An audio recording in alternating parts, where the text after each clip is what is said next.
Hi, this is Siofra Bradigan, and this is Siofra's Magic Alcove. So one of you asked what I thought was a pretty good question and made me start putting my thinking cap on to try and figure out what I can offer the person as far as how to help to determine the differences between their different bodies. And in this case, we're talking physical body, astral body, mental body, and spirit body. The question that they asked was how they could more accurately check in if I had any energy exercises that I could offer to help you guys tap into those. It's, yeah. So we'll see. I'm going to dive in and see what, if anything, I can come up with here, because it's one of those things that I can feel the difference, but I'm not sure exactly why. So I guess the first thing to talk about is what each of the bodies are, because you can't tell the difference between them if you don't know what they entail. So starting with the more obvious physical body, that one mostly, well, I would say all of us who have a body, not speaking to the incarnate or discarnates, yeah. We're not speaking to ghosts and spirits and things like that here. We're talking to you guys. So if you're watching this video, you have a body. I'm assuming. And it's pretty clear what the physical body is, in the sense that, it's three-dimensional, it's solid, it takes up space, it moves through space from one place to another. It doesn't have a natural mode to like teleport and suddenly find yourself somewhere else, that kind of thing. You're sort of inside of the physics of our universe in a very substantial way, which means that there's all these processes and so forth that are going on within your body, chemical processes that affect your brain, how it functions, how you feel, whether you're energized or feeling tired. You have to take care of it. You have to let it rest. It has to build up energy. We take in food, substances in order to give it the energy it needs in order to do all of the activities and functions and so forth, cell division and, feeding of the cell bodies themselves. So you'd think that it'd be an easy one for us, all of us, to kind of tap into, but not necessarily, because we often get out of our body and into, in this case, other bodies outside of ourselves, in our thoughts and our feelings, and get disconnected from physical reality to the point where we go without sleep when we're involved in certain activities, sometimes go without eating. Sometimes if we're upset or sick or something like that, it changes all of those functions. And besides the distraction one, we use substances in order to numb our connection to the other bodies. I think that's one of the reasons for addiction, is to disconnect the communication between the physical body and the astral body in particular, and sometimes the mental body. We get exposed to things that make us sick, viruses and bacteria, and then environmental hazards, poisons and toxins and that kind of thing. And each one of us has got a slightly different version of the body. Some are a lot more sensitive than others. Some you could throw everything, including the kitchen sink, at it, and it doesn't seem to bother it at all. And others, you breathed on it wrong, and then it starts to fail. We have our genetics, which are the instructions that we carry in all of our cells that tell our body how to function and what to do.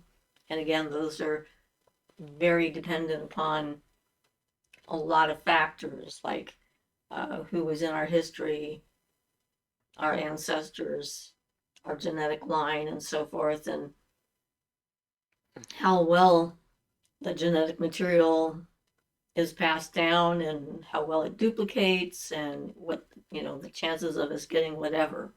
So even though it seems like that should be the easiest of the bodies to deal with, it's still pretty complex. Just because it's in our face doesn't mean we know it.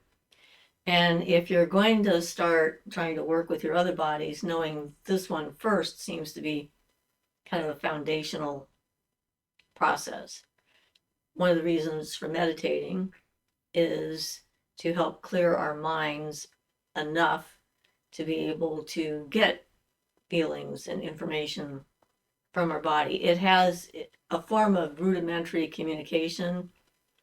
There's a certain kind of consciousness that is in our cells.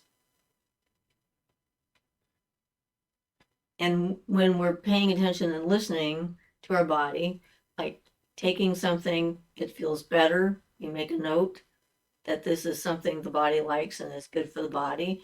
Take something, it feels worse, we should be making a note, this is not good for the body, this is something that's interfering with its function.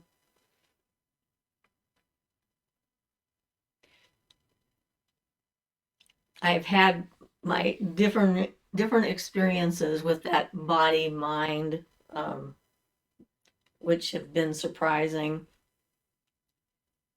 Probably is a good sign. It means that I'm tuned in. But I remember when I was living up in the Kispioks in the valley, I suddenly started thinking about having to take care of my body. One of the things that I suddenly thought was my feet do a lot of work, and I can't go anywhere, walk without them, and I'm constantly using them. And have I appreciated them? And have I shown that I appreciate them and given them some love and let my feet know that how important they are to me?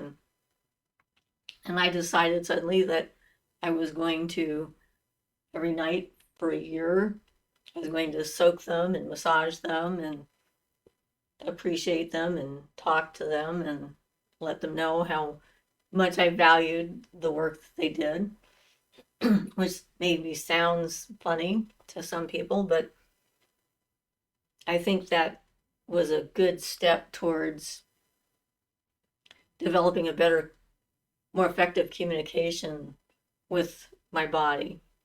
Because I remember a lot of different bodies. I mean, I remember a lot of my other lifetimes and so forth.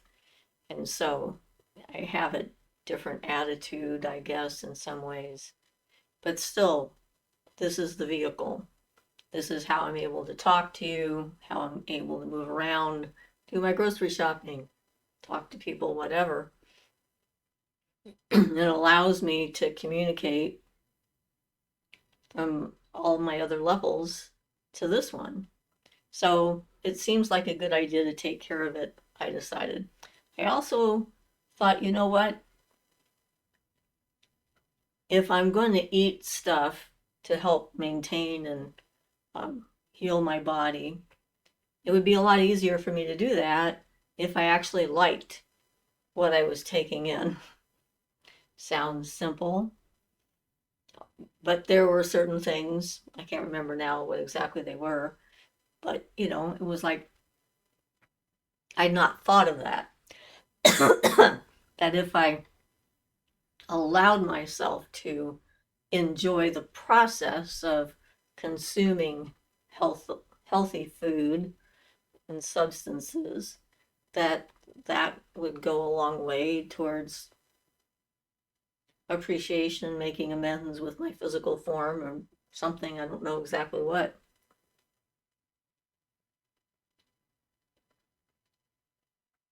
So I actually started trying to think differently about eating and drinking. I've never really drunk much in the way of alcohol. That's something that my father did. He was an alcoholic. and I saw what it did to him, and I didn't like it. I had a lot of definite emotional issues around that whole subject. And I did drink for a few years in my early 20s, late teens, somewhere in there. But for me, I found that I did not like the feeling of disconnect and lack of control over my environment as an abuse survivor. That was sort of a not a healthy way for me to go. And so that it wasn't like I had to stop doing something I liked. I wasn't doing it to start with. And I never smoked because everyone in my family did. And I watched. I'm very, interested in what's going on and watched people coughing and getting, when they got sick, they were still smoking even though they can hardly breathe. And the whole thing just seemed like a bad idea. So I did have some kind of built-in respect for my body, I guess, and for wanting to feel good and not getting sick and dying too soon, even if I did not verbalize it to myself, even like that. It was just like, well, that looks stupid. And I'm not doing that. It makes no sense to me.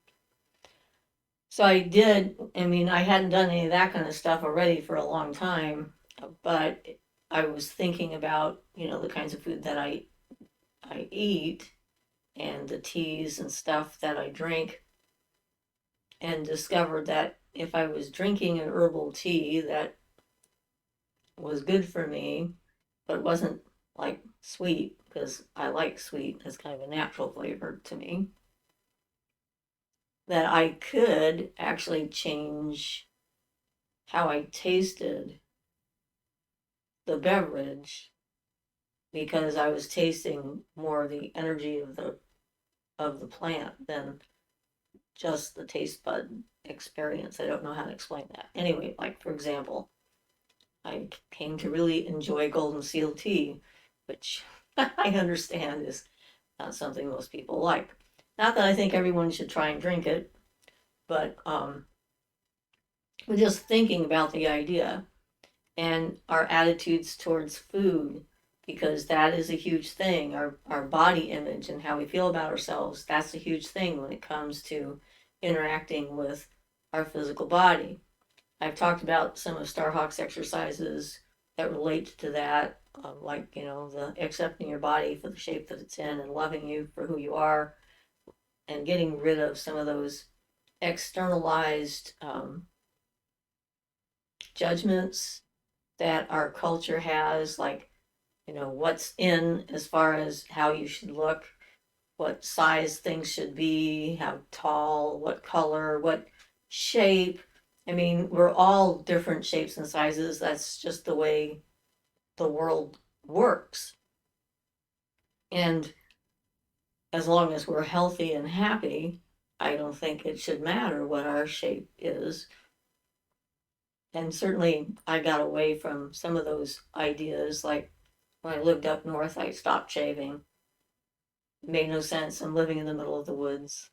Why would I shave my legs? Who was I shaving them for? And armpits? It's like cutting myself and hurting myself. It's like, okay, this makes no sense. Again, some weird practical side of me. And had some funny reactions from people. I was in shorts on a summer day with my kids walking down the street one day, and these guys in a vehicle were driving by and they screamed, "You've got hairy legs." And without skipping a beat, I screamed back and said, "So do you." Yeah, which I thought was a good point. So, when we obsess about our body and the shape it is and what it's doing and so forth, we actually set up bad communications, not just with our body, but with our mental body and our astral body as well, because those things, those feelings and so forth come from those other bodies that we have. So clearing that stuff out on this level helps clear it out with all the other vehicles that we can use. There's actually a fair amount of that, I think. So all the stuff that we do is important when it comes to taking care of ourselves and developing that communication. So I know I've said this story before, but seems like this is a good place to put it again. I had a really visceral experience with my body communicating directly with me when I was in Santa Cruz after I left the Kispioks. And I was working at a typewriting store. We did student papers for, at the time, they typed their papers. They didn't just stick them on a screen on a computer and send them in. And so a lot of people came to us to type them and get them in the right format, etc., and correct grammatical errors and content and so forth. And I was pretty popular actually because I helped people get better grades because of how I did that. But anyway, I was with a group of people. I think it was one of the women that was in that all females coven that I was in for a while. And the newest fad coming down the pipe was fresh wheatgrass juice.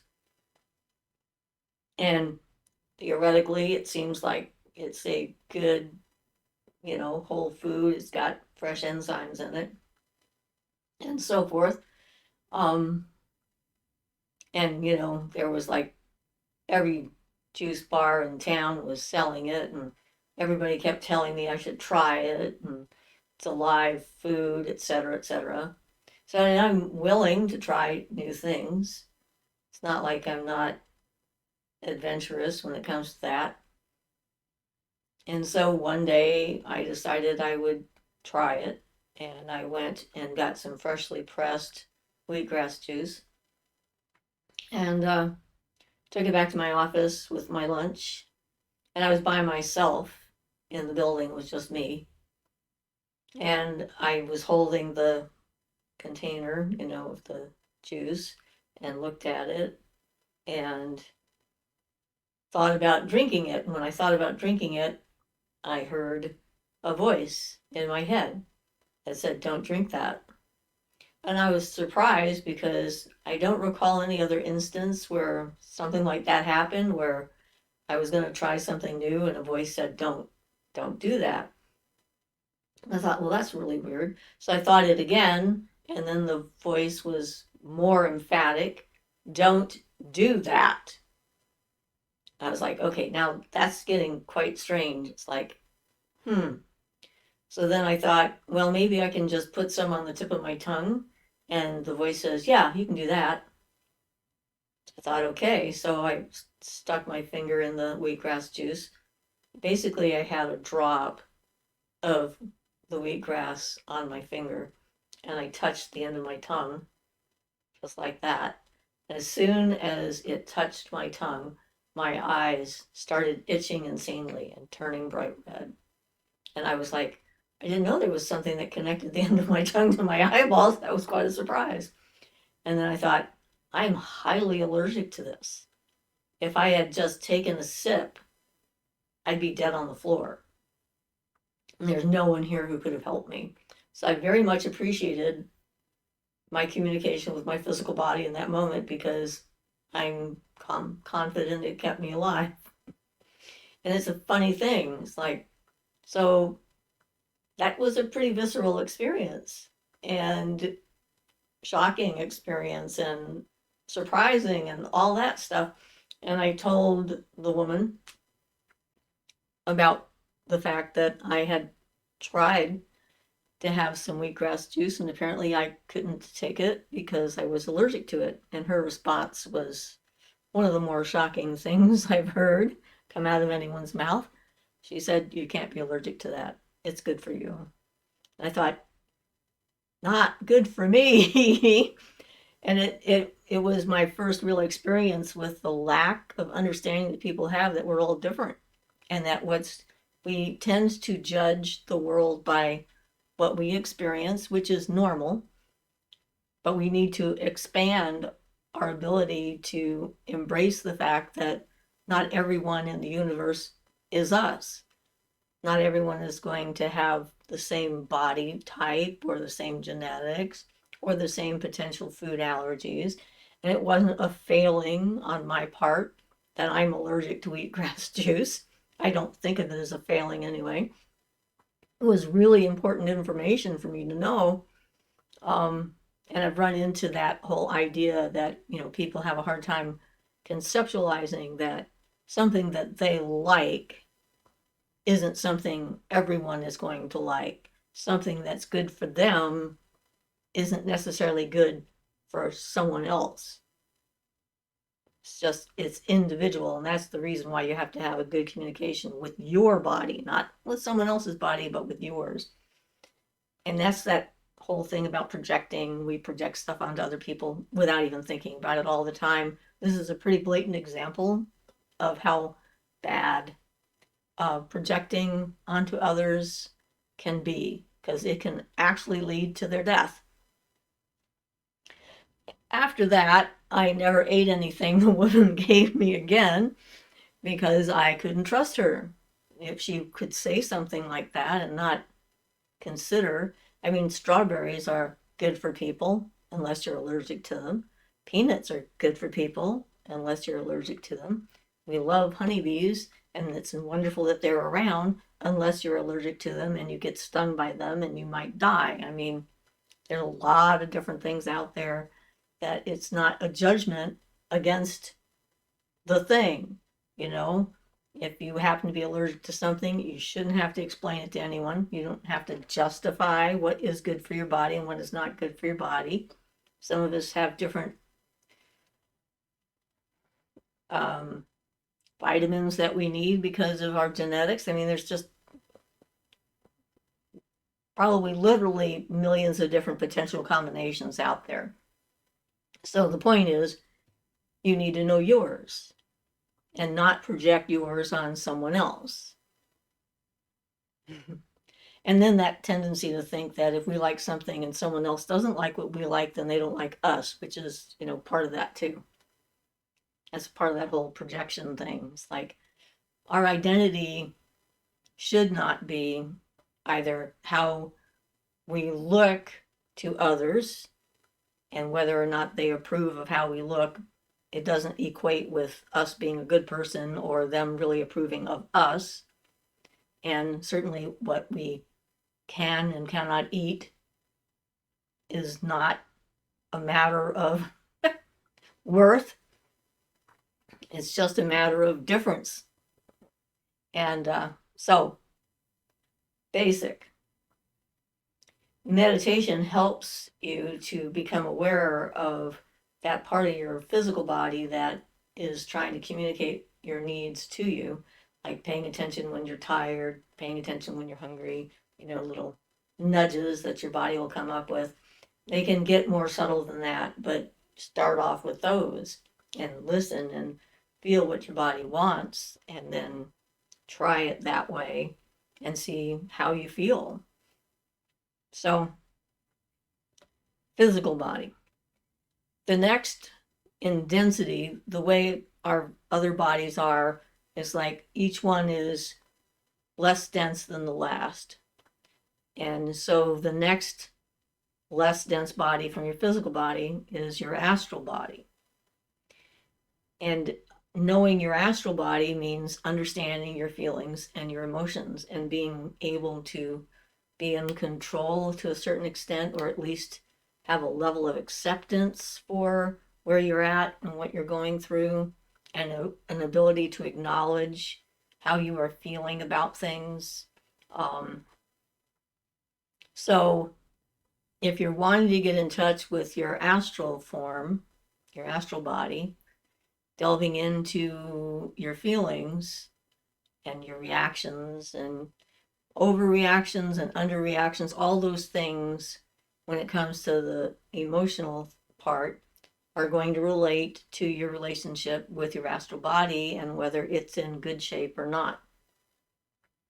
So my assumption in this, because I only have experienced this way my own astral, is that the healthier you are emotionally, the better your astral body is going to be. It's trying to think of what else to say with that.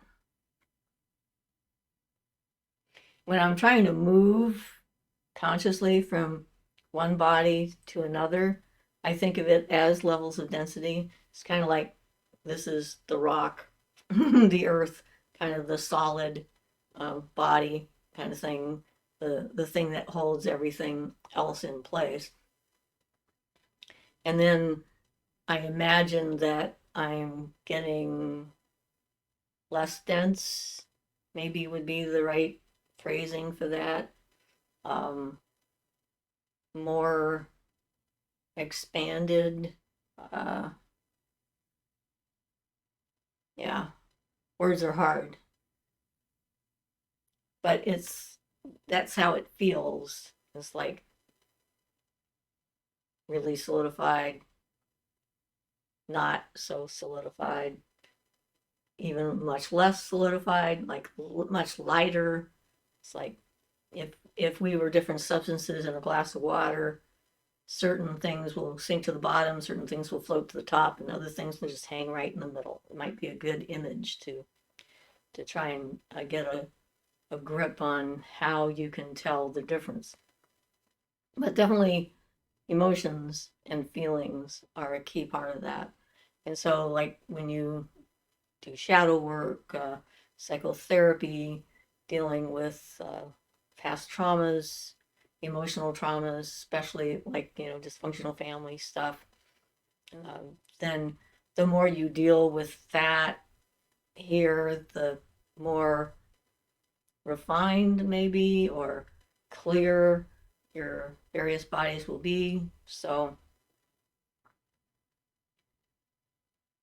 getting more of an overview of who you are and what's going on around you, and less of a visceral attachment, intense emotional attachment to things. And certainly I think that there are other types of addictions that come into play there. The need for physical attention, I don't know. But anyway, trying to explain how you relate to them when you're talking about something that people can't see. That's why bodies are much easier to talk about. And then, so meditation is really good for dealing with the emotions and feelings and things like that that come up, because when you go into that meditative state and your body is totally relaxed, then the next things that are going to happen is your connection with your astral body, and then your mental body, and then your spirit body. So when you're meditating and sudden intense feelings arise, that's you communicating directly with your astral body, just paying attention to those. And I think that that is one of the places where our intuition comes into play, like walking down the street and you suddenly feel uncomfortable and you look around and there's a person standing in a place that doesn't seem right, that attracts your attention and gives you a sense of the willies. That would be your astral body trying to warn you something feels off. So it's not that everything has to feel good. It means you've got to be in touch with those feelings and be able to interpret the information that that body is trying to give you. Just like my physical body telling me not to drink the wheatgrass juice, my astral and sometimes my mental body will tell me not to go that way when I'm driving, to watch out for the person in front of me, you know, keeping me safe.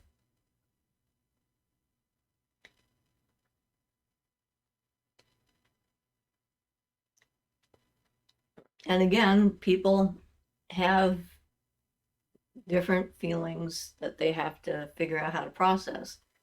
Empathy is, of course, one of the abilities to put yourself in a situation that you've never experienced yourself and to be able to imagine what it would feel like to you if it were happening to you. And that's like, can be a superpower. It's more than sympathy. And it can, we have videos on empathy alone, so I'll leave you to those, but that's a way of connecting to the larger potential for experience and not and know that you're not by yourself in the universe. I think empathy is a really good evolutionary step to expanding our understanding and awareness of those around us. And it extends not just to people, it can extend to all forms of life and inorganic life, to the environment, to the insect population, to the animals, to the plants, the trees. And that would be the beginning stage for communicating, like with an herb, a plant, a medicine plant, and stuff like that. Your astral body is where a lot of your dreaming takes place. If you could see everybody when they were asleep, there's one description anyway, and I have seen something like this myself. It's like when we're in our dream state, we're kind of in our astral body. We may not be aware of the fact that we're in our astral body, but it's one of the reasons why dreams can be so incredibly intense, emotionally visceral, where the body has the physical visceral, dreams have that emotional visceralness to them. And so dreaming and being in dreams and understanding your dreams is a way to develop the communication skills with your astral body and to be able to tell how things are. Another way people have described that is it's like the heart. Your dreams tell you how you feel about things. That's your mind tells you what you think about it, and you can intellectualize it and so forth.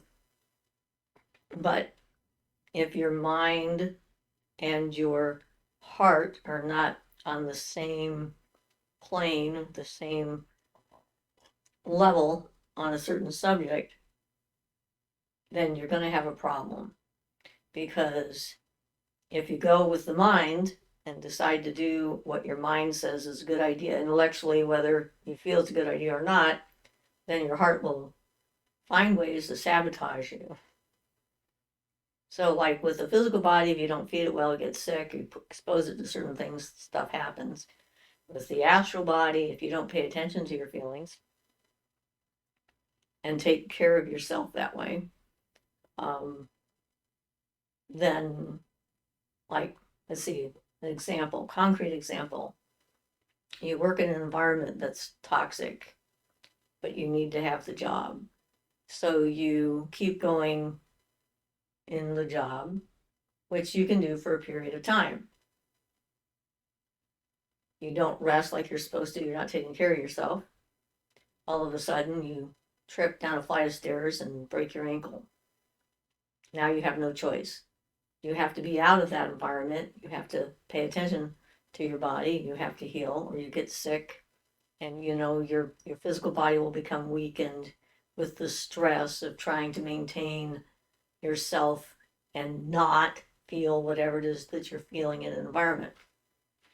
And then you'll end up, getting sick or using something to try and stop feeling that, which would be certain kinds of drugs or alcohol or whatever to sort of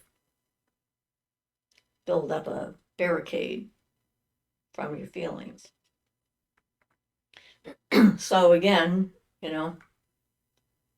the therapy, the working on yourself, the self-reflection, the acceptance of yourself and where you're at, trying not to judge yourself too harshly, because that sets up all kinds of things in the astral body as well. So you can check in with how your astral is doing by checking in with those things, I would think. And when I was a kid, one of the things I used to try to do, and I still do that every so often, is I try to move my astral body out of my physical body. And I would like lay there and completely relax, like my hand or my arm or whatever. And then I would really visualize it moving like this, but my physical hand and arm would stay there. So I just really focus on my astral arm is here, my physical arm is here, and try to imagine what it feels like. And an experience that I had with that, I think I read it in a science fiction book where this one guy was able, he had a missing arm, and his spirit arm, astral arm, whatever, he could still feel, and he could sometimes touch things physically with it, like go through somebody's chest and squeeze their heart, I think was one of the things he did in one of the stories. And I read tons of science fiction and fantasy and so forth, which gave me all kinds of ideas of things I might be able to do. So I was living in Vancouver, British Columbia. It was while I was pregnant with my son. So 1972, I was living in a house with this other couple, and the woman, Anne, was, I was in my bedroom and saw her at the head of the stairs, and she started going down the stairs, and suddenly I could see she was going to trip. She was unbalanced. She was going to trip and she was going to fall. And I shouted out, "Watch out, you're going to fall." And then I reached out with my hand, which couldn't touch her, and I grabbed her by the back of her arm and I pulled her back. I saw with my eyes her start to lean forward like this, and then she was back up straight. She turned and looked at me and said, "Thank you." I said, "You're welcome." And then she continued down the stairs. And then, of course, rationality set in, and I'm like, wait a minute, what happened here? What? And I know what I did. I didn't know I could do that. Like we've talked about before, there's a lot of things I find that I can do, but I don't know I can do them until I need to do them. And this was a situation where I needed to do it, and there it was, and it worked. Sort of weirdly interesting. So you can physically interact with the world with your astral body. It just takes a lot of focus, or an emergency in this case, something that you need to do, you need to accomplish. Sort of like with a emergency with the body, where the mother's got so much adrenaline she lifts up the car off the kid and pulls her child out to safety. Ordinarily can't do that. So there are extreme circumstances, but it was kind of interesting that I experienced that, and it was quite a surprise. So then the mental body is less dense than the astral body. And the mental body is sort of, not above is the wrong word, but separated from our feelings.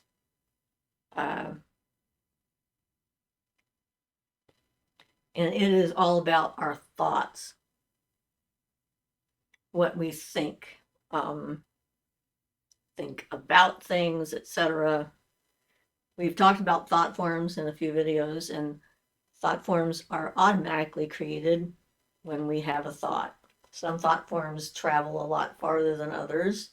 Some are more energetic in the sense that, if it's a very intense thought form, it can be received, or a very specific kind of thought form can be received by someone else. I think that the mental body is where telepathy resides, that's what it's for, long distance communication. With the mental body, if you think about being in a place, then there's a part of you that's in that place. That's the way that works. And like the Moody Blues song says, thinking is the best way to travel. So when I was a kid, I did that a lot. I mean, well, I don't know if it was a combination of astral and mental travel or mostly mental travel, but I was going places in our solar system all the time. I went to other planets. I went and sat on comets when they were flying towards the sun because it was fun and I liked it. I saw what the sun looked like close up when I was walking down the street one day. And there it was right underneath, and I could see it as clear as a bell, and was kind of surprised because it had features on it, which was not what I was being taught in school. So that was another one of those things like, huh. And then, of course, it turned out that that indeed is the sun is not a featureless ball of fire. It's got all kinds of features on it and constantly changing. So, you know, most of the work that I do with distance healing and so forth, I do with my mental body rather than my astral body because it's safer. It's less attached. It's not less attached. Is the wrong word. It doesn't directly impact your physical body as quickly as your astral body will. So it is more dispassionate. It's easier to view what's going on without having to have the emotions and the feelings associated with what you're seeing. And so it makes it, I don't know what to call that. So anyway, so working with your mental body is literally working with your thoughts, learning how not to have them or how to just allow them to be and continue on without any kind of engagement or attachment to them. And the more acquainted you are with your own thoughts, the more capable you will be of receiving information from your spirit guides or your ancestors or your inner self or, you know, your guardian angel or whatever it is you're working with. Because that's where we really learn what we sound like inside of ourselves. It's like when the experiences that I've had with being connected to other people's minds and thoughts and so forth, the way I think of it is that everyone's thoughts has a slightly different smell, slightly different vibration, slightly different color, and it's like a fingerprint. No two are alike. And so if someone is thinking at me and I'm allowing their thought in, which is a whole other practice to block other people's thoughts, etc., and not have to deal with them, then I can tell who it is that is thinking at me, and then I can sometimes follow that energy and find out where they are if I want to. I think that was a natural ability that I had before we had caller ID,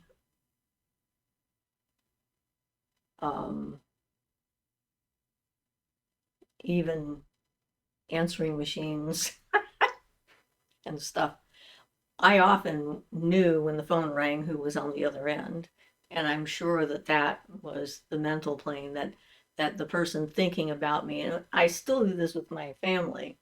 Like the other morning, I called my sister.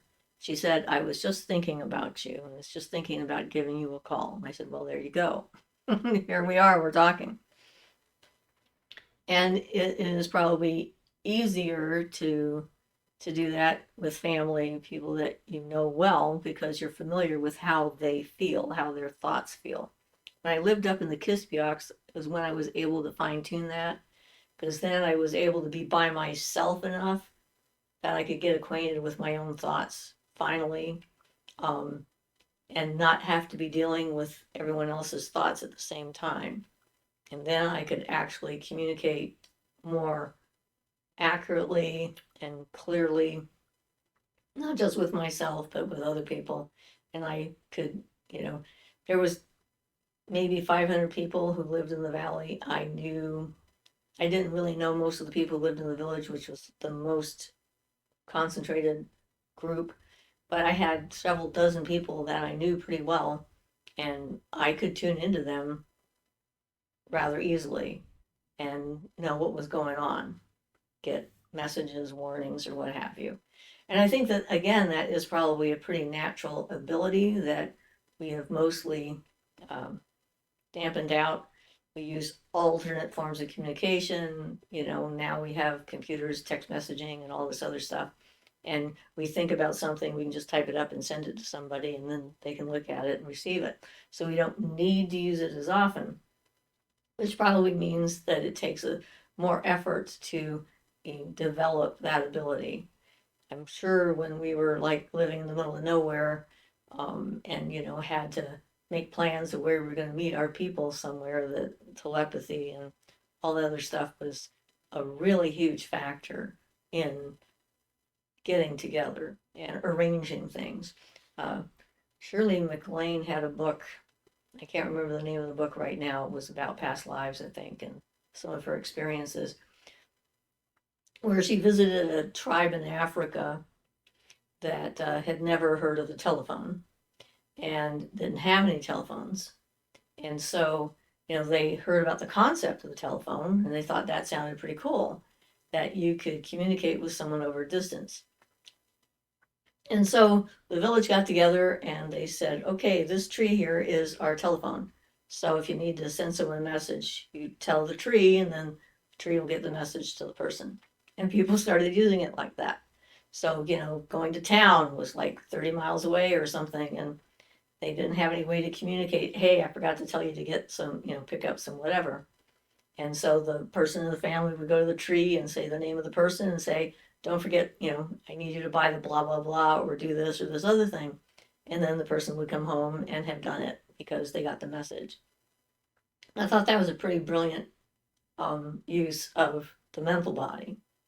So if you're trying to practice with the mental body, practicing being able to communicate at a distance with someone that you know, setting up a time to do it, certainly could be a way of honing your skills. And then being able to pay attention to your thoughts. You cannot tell if someone isn't trying to really intrude upon you unless you are very vividly aware of the thoughts that you have yourself. And then they become immediately obvious. Kind of like the night when I was in Santa Cruz and one of my housemates was mad at me and I was going to bed and we shared a wall. It was like she was in a different part of the house, but we had a wall that we shared, and I was trying to go to sleep and I started seeing all these thought forms in my room and I'm like, these are going to keep me awake. So I ground them out to get rid of them, and then they would all come back. I did that like several times, and then I thought, well, wait a minute. I started looking at them more closely and realized they weren't mine. And then I looked and saw they were coming through the wall, and I knew whose they were. And so I used a mirror that I had. I had one of those little mirrors on the stand, and I turned the mirror around facing the mirror on my dresser and bounced all the thought forms back into her room. She didn't sleep all night, which was hysterically funny to me, considering she was doing it all to herself. I had nothing to do with it. And when we got up in the morning, I said, how did you sleep? Not very well. I said, well, it's not nice to have all these nasty thoughts and sending them to someone. She said, I know, but I just couldn't help myself. I couldn't stop. I'm like, sorry, not my problem. You got to figure out how to do this on your own. So yeah, so that one was a pretty good example of that kind of thing. And when I was in Big Sur, I went to Big Sur. I did the video on healing the ley line. That was in Big Sur. And my idea was to get out of town, get away from people, get away from all their thought forms because, they were everywhere. And I was too open at the time, didn't have as much control. So I wanted a break. And I get there. Well, I can tell you, people leave their hallucinations behind. There were so many people that went into the woods stoned on acid to commune with nature. And then I was like, oh my, ah, and having to ground out these hallucinations throughout the forest so I could, like, get in tune with the actual nature instead of whatever it was going on in that person's head. So that was annoying and entertaining at the same time. And, illuminating, I guess, because I learned something about thought forms. So that is that. And if you're looking at this from the perspective of elemental stuff, physical body is clearly earth. Astral body seems more watery because of the emotions. Mental body is more air. Although fire is also in the astral body, so it's sort of a combination of fire and water, because rage and anger are emotions, and love, different kinds of love, can be feelings. It's like there's a difference in my view between emotions and feelings, but anyway, and so, and air. And then you get into your spirit body, which as an element would be akasha. Now, the spirit body, of course, is the most refined part of you. And that is like the eternal part of you that can remember all your past lives, all of the experiences you've had. That's the part of you that would go to the Akashic records, which I've been to a few times. The akasha, because the akasha and the spirit are so, they're like formless, timeless, shapeless, shapeless.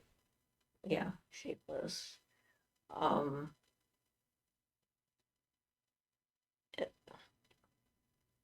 it can be difficult to connect in a certain ways with the spirit body, because you get lost in the shapelessness and the timelessness and the no time and no shape.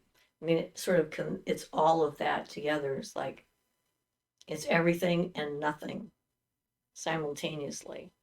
It's like the essence of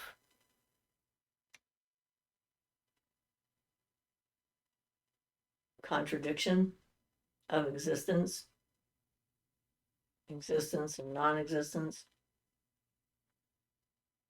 So it's hard to bring that stuff down, and remember it, because you have to bring it in through the other stuff. Because of this, the way it works,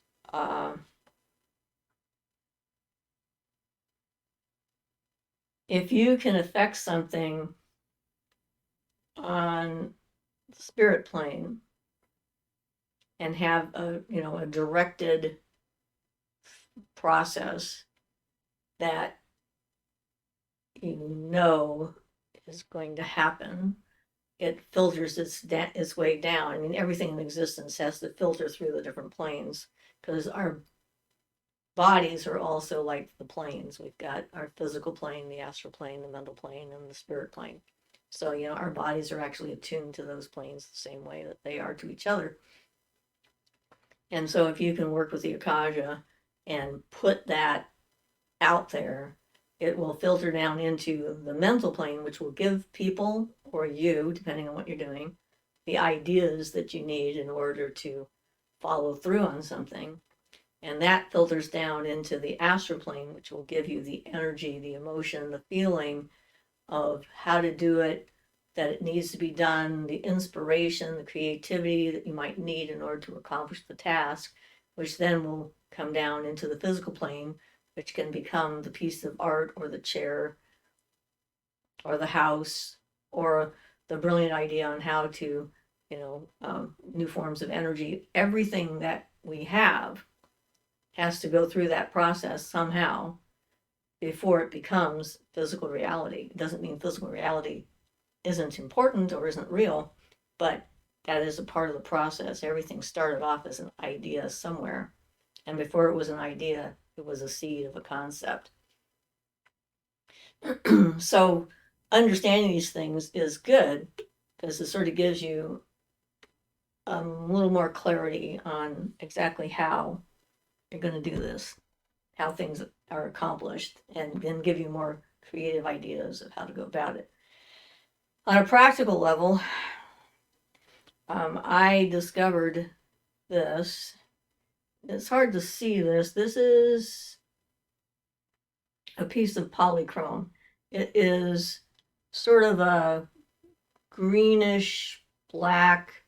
It's got swirling green things in it, and it's an egg shape, which seems perfect too somehow. And when the first time I picked this up and held it, holding it into my hand and closing my eyes, I can actually feel the separation between my different bodies. It makes it distinct. I don't know if this works for everyone. I have no clue, but it definitely works for me.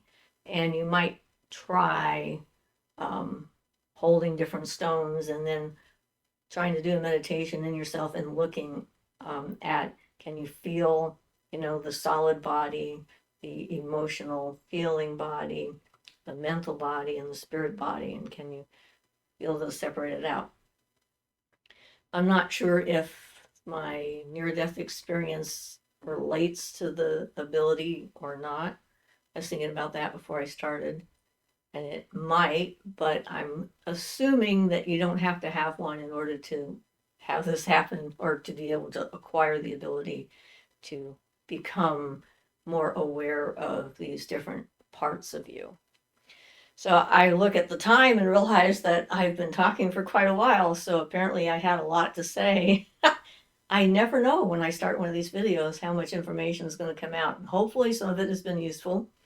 And if you have any ideas or whatever, certainly feel free to share them. You can send me questions either as comments through the video itself on YouTube or as an email at siofrasmagicalcove@gmail.com. And I'm pretty good at trying to respond to those things.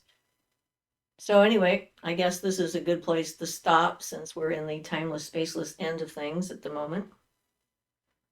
And this has been Siofra's Magic Alcove, and I'm Siofra Bradigan. Blessed be.